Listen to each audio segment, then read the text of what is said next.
vraies voix, Frédéric Brindel.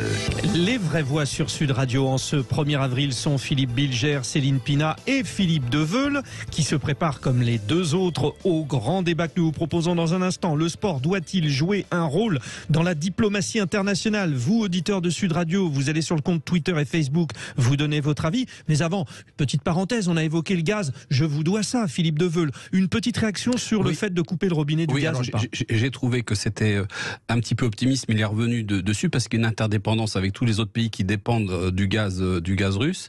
Et deuxièmement, c'est très long de changer un contrat de gaz. Ça ne prend pas quelques semaines. Et moi, ma crainte, c'est le fait qu'on n'ait plus de gaz. Mais il n'y a pas que le gaz, il y a aussi les céréales, il y a le prix de la farine.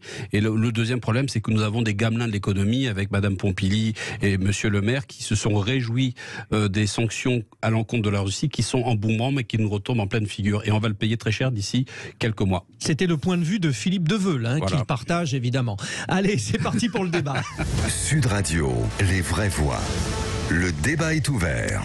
Bon, ça ne vous a pas échappé ces jours de tirage au sort de la Coupe du Monde de football. Les Français sauront dans la soirée, parce qu'il y a un long show avant, les Français donc de Didier Deschamps sauront contre qui ils joueront. Alors, ils ne seront pas forcément l'ensemble, ils ne connaîtront pas forcément l'ensemble de leurs adversaires, puisque le sport est une nouvelle fois pris en otage de l'actualité géopolitique, de ce qui se passe dans le monde. Et évidemment, l'Ukraine étant amenée à jouer un match de qualification, ces matchs ont été repoussés au mois de juin, donc nous ne savons pas encore. Ça nous amène à la question que je vous ai posée. Le sport doit-il jouer un rôle dans la diplomatie internationale? En tout cas, de plus en plus, la question des événements sportifs, que ce soit au Qatar, là, ou en Chine dernièrement avec les Jeux d'hiver de Pékin, ou même ceux de Sotchi en Russie, ont posé question. De plus en plus, il y a des tensions et des choix politiques qui sanctionnent la pratique du sport. Nous en parlons avec Pascal Boniface, géopolitologue et directeur de l'IRIS. Bonsoir Pascal Boniface. Bonsoir. Je rappelle que vous êtes un éminent spécialiste du sport et que, à ce sujet, je vous ai lu plusieurs fois. Vous êtes donc la personne idoine pour nous aider. Est-ce que vous nous confirmez que de plus en plus, ce sport est un élément pour peser dans la diplomatie internationale? De plus en plus. Je dirais que ça a toujours été le cas dès le départ, dès la recréation des Jeux Olympiques par le baron de Coubertin et dès la première Coupe du Monde. Pourquoi l'Uruguay veut, en 1930, organiser la première Coupe du Monde? Pour exister sur la carte. C'est le centenaire de l'indépendance. Il est coincé entre deux géants, le Brésil et l'Argentine. L'Uruguay est un pays beaucoup plus petit. Et en organisant la Coupe du Monde, l'Uruguay sait qu'il va exister sur la carte du monde. Sauf qu'à l'époque, qui s'intéresse au sport? Il y a une minorité de personnes. L'Uruguay, c'est loin. Il faut 15 jours de bateau pour y aller. Et ironie de l'histoire, l'Italie refuse d'y aller parce que c'est trop loin. Aujourd'hui, l'Italie aimerait bien aller à la Coupe du Monde, oui, mais elle n'est pas qualifiée. Effectivement, elle a été éliminée par la Macédoine du Nord. Alors, Pascal Boniface... C'est pas la même chose. Oui. Et comme maintenant, toutes les télévisions du monde, toutes les radios, tous les journaux parlent de sport et de football, l'enjeu géopolitique qui existait déjà au siècle dernier est encore plus important aujourd'hui. Bon, vous restez bien avec nous. Nous allons faire le tour de table avec nos vraies voix qui vont vous poser des questions. Juste rappeler qu'hier, lors du congrès de la Fédération internationale de football qui s'est tenu à Doha, donc au Qatar, la présidente de la fédération norvégienne qui est entrée en conflit avec le secrétaire général du comité d'organisation, un Qatari, Lise Klaveness, qui est ancienne internationale, avocate de 40 ans, a demandé la prise en charge des victimes sur les chantiers qataris, les victimes, ceux qui ont donc été amenés à construire les stades, beaucoup de stades créés et beaucoup de victimes également, plus d'autres questions comme notamment les sanctions contre les personnes LGBT au Qatar. Alors, le point de vue donc de Philippe Bilger et Pascal Boniface vous répond. Mon cher Pascal, j'ai bien compris évidemment l'importance de la géopolitique du sport et notamment du football. Tout le démontre en permanence et en ce qui me concerne, et peut-être que mon raisonnement est infiniment discutable par rapport à une hiérarchisation contestable, je me demande tout de même si cette géopolitique du sport n'est pas le signe éclatant d'une dégradation des enjeux principaux. Je trouve un peu dommage que le sport soit devenu sur le plan même national et international quelque chose qui relève presque plus profondément de la puissance d'un pays ou d'un monde que des données plus essentielles de mon point de vue. Est-ce que le sport n'est pas devenu en quelque sorte une solution de substitut à des grandeurs qui ne sont plus capables d'exister dans notre monde? Pascal Boniface. Bonjour Philippe, plaisir de te retrouver. Bonjour Pascal. Et oui et non, c'est-à-dire que bien sûr on peut dire pourquoi c'est important, mais auparavant il y avait l'art, le théâtre, la philosophie, donc le sport prend effectivement une place et permet effectivement à des pays, un pays comme la Jamaïque par exemple, n'existe pas beaucoup sur la scène de la puissance, mais grâce à ses sprinters, Usain Bolt occupe une place plus importante que sa place réelle. Donc on peut dire que des fois le sport bouscule un peu la hiérarchie des puissances traditionnelles et qu'il permet à des pays de se glisser un petit peu, d'exister là où il aurait plus de mal à exister. Ceci étant, au final, ce qui compte quand même, le sport ne remplace pas la puissance militaire ou la puissance économique. Les médailles d'or font plaisir aux populations, elles ne remplissent pas l'assiette. Donc on est vraiment dans ce que tu connais bien, ce qu'on appelle le soft power, la puissance 12. Le sport contribue à l'image d'un pays, à son image positive quand les sportifs réussissent des exploits. Je fais souvent ce test quand je fais des conférences devant des élèves ou même des adultes. Je veux dire, qui connaît Antonio Costa? Personne ne lève la main. Si je demande qui connaît Cristiano Ronaldo, tout le monde lève la main. Et Antonio Costa, c'est le Premier ministre du Portugal. Alors on peut dire, c'est pas normal qu'un sportif soit plus connu qu'un responsable politique, mais voilà, c'est vrai que, y compris les enfants connaissent les vedettes du sport, ils ne connaissent pas forcément les leaders politiques. Mais peut-être pour te rassurer, Philippe, au bout du compte, la puissance des États-Unis dépend de son PIB et de son armée, plus que du nombre de médailles d'or qu'elle ramène après les JO, même si le nombre de médailles d'or fait plaisir aux Américains, aux populations, et qu'il y a une sorte de classement symbolique qui existait d'ailleurs pendant la guerre froide. Pendant la guerre froide, on faisait le classement des médailles entre l'Union soviétique et les États-Unis. Et de plus en plus, Pascal Boniface, la Chine remporte de médailles dans les Jeux Olympiques, et ça aussi, bien finalement, c'est parallèle à son évolution économique. Céline Pina. Je crois qu'un des meilleurs exemples qu'on a aujourd'hui justement de ce soft power et de ce travail d'influence, c'est le Qatar. Le Qatar a une stratégie assez intéressante sur le sport puisque ça passe à la fois par l'acquisition de clubs sportifs en Europe et par le développement d'un véritable empire médiatique autour d'Al Jazeera, puisque beIN Sport, c'est Al Jazeera.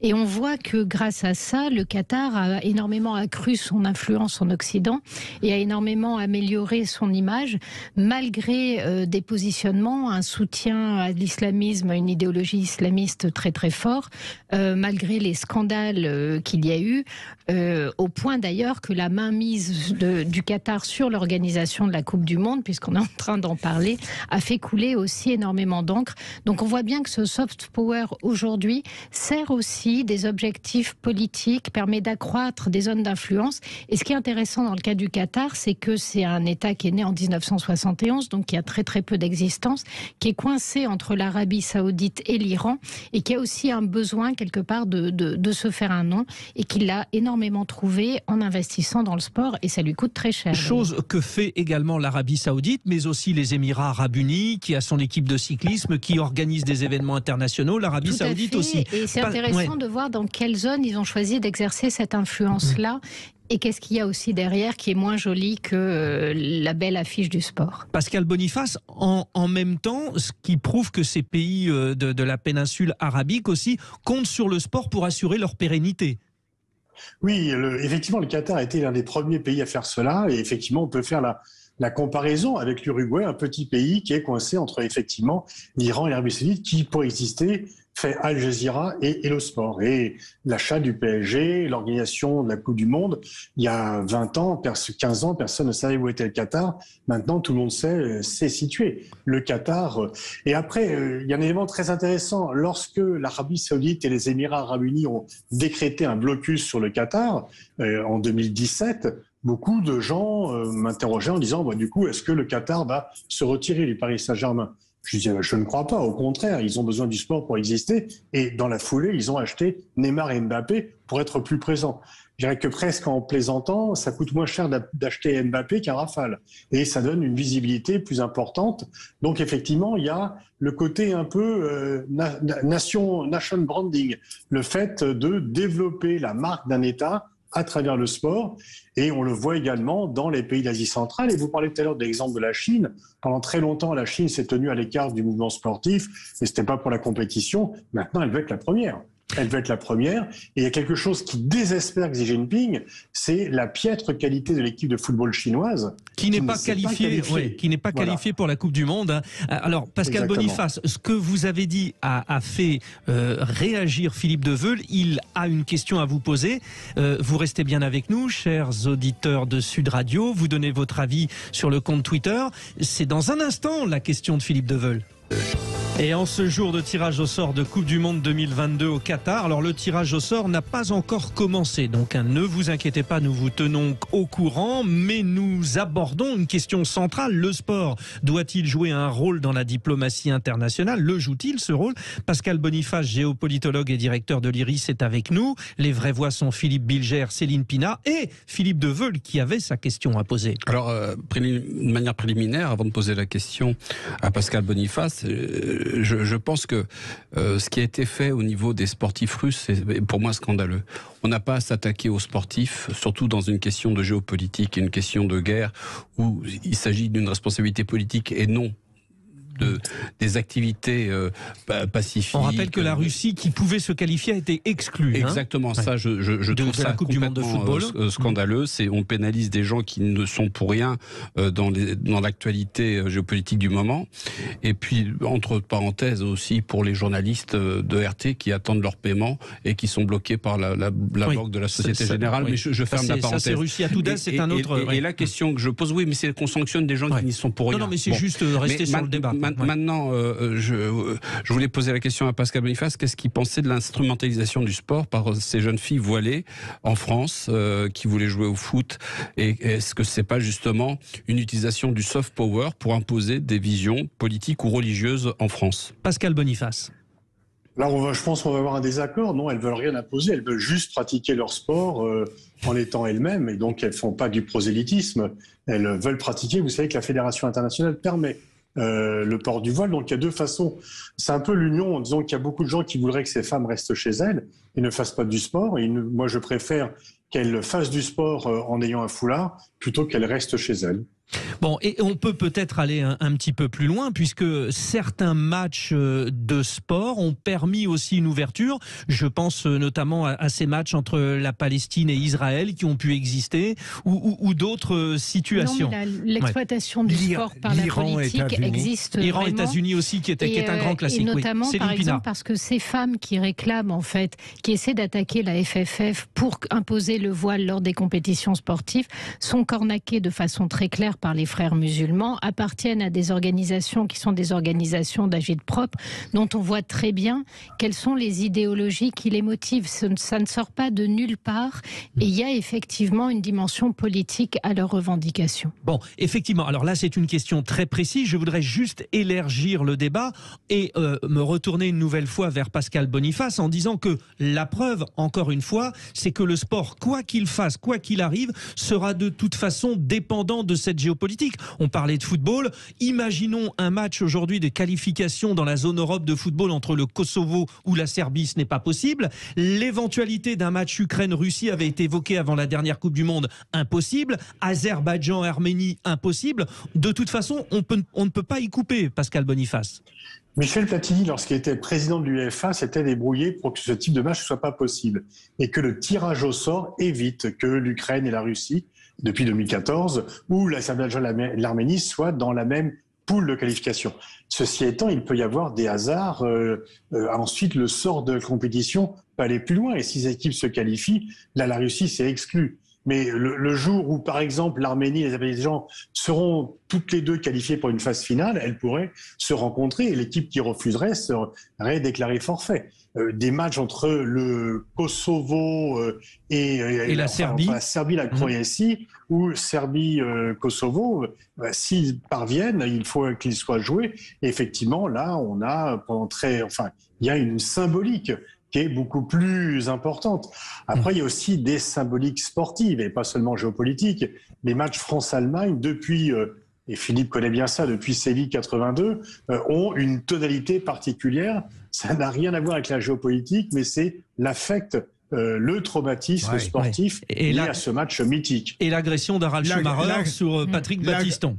La continuation de la guerre par d'autres moyens, si j'ose dire. Voilà. Et si je peux me permettre... puisqu'à l'époque, le chancelier, c'était encore Helmut Schmidt qui était au pouvoir, et Mitterrand avait dû se débrouiller pour faire que cet incident de grande importance quand même ne déborde pas sur les relations bilatérales franco-allemandes, et notamment sur l'état d'esprit des Français par rapport aux Allemands. Et si je peux me permettre, ça s'est reproduit dans le handball cette fois-ci en 2007 en Allemagne où les Français, mais après ils ont tout gagné les Français. Bon, on a aussi d'autres cas, juste pour apporter une pierre à l'édifice, d'un athlète algérien qui lors des derniers Jeux Olympiques a refusé, c'était un judoka, de combattre contre un Israélien. Philippe Bilger, à vous.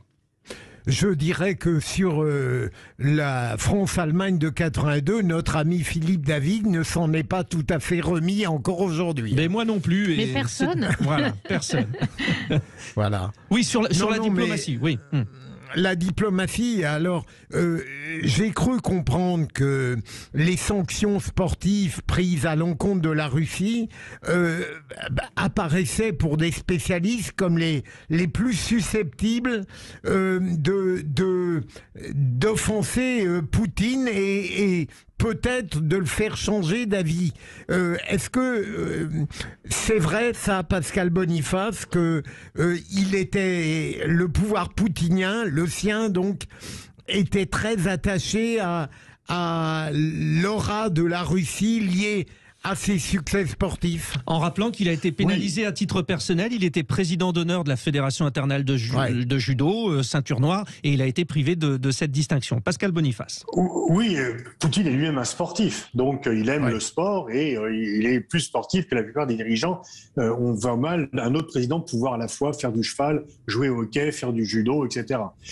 Et puis, il voulait rehausser le sport en Russie pour deux motifs: le prestige national et la santé publique, pour lutter aussi contre l'alcoolisme. Et donc le sport peut être aussi un moyen de santé publique. Alors les Jeux de Sochi, la Coupe du Monde de football de 2018 ont été ses succès, mais par rapport à Sochi, il y a aussi un dopage d'État de la Russie qui a conduit la Russie à être sanctionnée, et aux Jeux d'hiver de Pékin, la Russie n'a pas participé. Ce sont des athlètes nationaux russes qui ont participé sous l'égide du CIO. Mais la Russie en tant que telle était déjà exclue, non pas pour des faits géopolitiques, mais pour des faits de dopage. Alors là, ensuite, pour répondre à la question qui a été posée tout à l'heure, la FIFA a décidé de sanctionner la Russie et d'exclure la Russie de la Coupe du Monde. Il y avait un problème, c'est qu'aucune équipe ne voulait... Elle devait jouer contre la Pologne puis contre la Suède, qui refusait de jouer contre elle. Il y a eu un cas comme ça déjà en 1974. C'était l'Union soviétique qui tombait contre le Chili de Pinochet. L'URSS a refusé de jouer, ils ont été déclarés forfaits. Le match a eu lieu à Santiago, 11 joueurs chiliens contre personne. Ils ont marqué un but, ils ont été qualifiés. Mais là, personne ne voulait jouer contre la Russie et il leur était difficile pour la FIFA de dire que la Russie était qualifiée par forfait, parce que ça aurait créé encore plus d'incidents. De nombreuses compétitions, de nombreuses fédérations ont exclu les Russes. Alors effectivement, on peut dire que c'est un peu injuste parce que il y a peut-être dans les gens qui sont exclus des Russes qui étaient contre la guerre. Et on fait une punition collective pour cela. Mais du coup, c'est visible par tous les Russes. Mais Vladimir Fedorovski disait, je ne sais plus sur quelle antenne, quelque chose de très juste, c'est qu'en fait, au contraire, cela servait plutôt la propagande de Vladimir Poutine, qui du coup a diffusé à la radio et à la télé russe, par exemple, les concerts, enfin et les salles de spectacle qui interdisaient Tchaïkovski, les gens qui interdisaient de lire Dostoïevski ou d'étudier Dostoïevski, et l'exclusion de la Russie, les présentant comme la preuve que l'Occident avait une haine délirante contre la Russie, et ça avait plutôt tendance à renforcer sa propagande. La victimisation. Philippe Deveul. Je partage assez ce point de vue. C'est-à-dire qu'il y a une victimisation. Alors, bon, le boycott sportif, ça peut encore se discuter, mais aller, comme à l'Université de Milan, d'interdire un séminaire sur Dostoïevski, là, on ne fait que ridicule. servir, effectivement, c'est complètement idiot et contre-productif. Philippe Deveul. Attendez, Philippe, juste... Toutes ces sanctions prises à l'emporte-pièce, en fin de compte, ont renforcé Vladimir Poutine dans sa popularité, puisqu'un sondage est sorti hier où 83% de la population le soutiennent. Et en fin de compte, montre que l'Occident est carrément hostile à la Russie et que son action, son opération militaire spéciale était légitime pour défendre les russophones du Donbass. Donc c'était tout ce qui a été pris a été très contre-productif à l'endroit de la politique de Poutine et de la cohésion du peuple russe derrière son président. Philippe Bilger. Mais Philippe, c'est ce que pensent les Russes qu'ils soutiennent. Hein. Il faut bien préciser ça. Oui, ça n'est pas un point de vue général. Non, mais ce sont les Russes. J'ai bien dit le peuple russe. Oui. Mais est-ce qu'on a eu quelqu'un récemment qui a dit qu'il fallait faire très attention avec ce type de sondage? Mais pour aller dans le sens de Pascal tout à l'heure, l'événement le plus ridicule dont j'ai abusé, c'est la fédération féline qui a éliminé d'un concours les chats russes. C'est tout de même assez grotesque. Ils ont confondu les chats russes avec les chats russes. Alors. Vous avez été trop rapide, absolument. Pascal Boniface. Je voulais la faire, mais vous l'avez faite avant moi. Juste pour vous dire que les auditeurs de Sud Radio pensent que non, le sport ne doit pas jouer un rôle dans la diplomatie internationale. Ils le pensent à 79%. Pourtant, vu que c'est incontournable, Pascal Boniface, il est de bon ton aujourd'hui de dire à ceux qui vont nous représenter, les hommes politiques et les femmes politiques français, que ça fait partie du jeu et qu'il faut maîtriser aussi cette chose du sport. Oui, et quelqu'un comme Laurent Fabius, qui n'est pas un fan de sport, lorsqu'il a été ministre des Affaires étrangères, a pris un poste d'ambassadeur pour le sport. Parce que ça fait partie du rayonnement du pays. Philippe connaît cette anecdote. Lorsque Chirac est parti en Amérique latine à la fin des années 90, il avait emmené avec lui Michel Platini, et tout le monde disait « mais c'est qui le type à côté de Platini ?» parce que Platini était beaucoup plus connu que Jacques Chirac. Donc c'est vrai que le sport, enfin, quand on dit on ne mélange pas sport et politique, c'est comme vous dites, il ne faut pas que l'eau mouille. Le sport fait partie de la vie, ça fait partie de la vie sociale, et les sportifs sont quelque part les ambassadeurs d'un pays, ils représentent le pays. D'ailleurs, on joue l'hymne national, on chante l'hymne national avant un match, donc il ne faut pas être naïf. Alors ensuite, c'est autre chose que de vouloir l'instrumentaliser de façon excessive, comme l'exemple célèbre des Jeux de Berlin. Mais à chaque fois, par rapport aux Jeux de Berlin, il faut rappeler quand même que Jesse Owens est venu atomiser la volonté d'Hitler en gagnant 4 médailles d'or. Céline Pina. Oui, c'était la plus belle réponse qui pouvait être faite à ce moment-là, justement à l'obsession raciale d'Hitler. Ça a eu lieu sous son nez, et c'est une image en plus magnifique et qui effectivement figure plus dans les livres d'histoire que ça figure aussi dans les livres sportifs, mais c'est une image et c'est une manière d'intéresser aussi les enfants à la question de la Seconde Guerre mondiale. On peut rentrer par le sport aussi. Aussi ce tour d'honneur des deux coureuses à pied en athlétisme d'Erarte Toulou, la Kenyane avec la Sud-Africaine blanche à l'époque de l'apartheid. Philippe Bilger. Non, mais écoutez, mon cher Frédéric, il me semble que j'ai tout dit en totale immodestie. Bon, alors sachez que le tirage au sort est en train de se faire au Qatar. Juste un dernier point concernant le Qatar. Qu'est-ce qu'il est possible de faire, Pascal Boniface? Parce que certains joueurs des équipes internationales de football, je pense notamment aux Allemands, n'ont pas hésité à montrer leur désaccord avec le traitement du Qatar envers les ouvriers, souvent d'origine étrangère, qui ont travaillé sur les stades de la Coupe du Monde. Est-ce que vous pensez que cette Coupe du Monde au Qatar va être un petit peu l'objet de nombreux signes forts? Bien sûr, c'est déjà le cas. Alors la Norvège, la présidente de la Fédération norvégienne est venue protester. Il y a eu un débat interne en Norvège. La fédération avait décidé à 67% si elle était qualifiée de participer, de ne pas boycotter. Mais sauf que la Norvège ne s'est pas qualifiée sur le terrain. Moi, je suis assez d'accord avec la position d'Amnesty International qui est de dire qu'il faut se servir de la Coupe du Monde comme d'un levier. d'un levier pour obtenir des résultats, notamment sur le sort des travailleurs immigrés et sur le sort de ces personnes qui représentent 90% en réalité de la population du Qatar. Il y a 2,7 millions d'habitants, il y a 300 000 nationaux.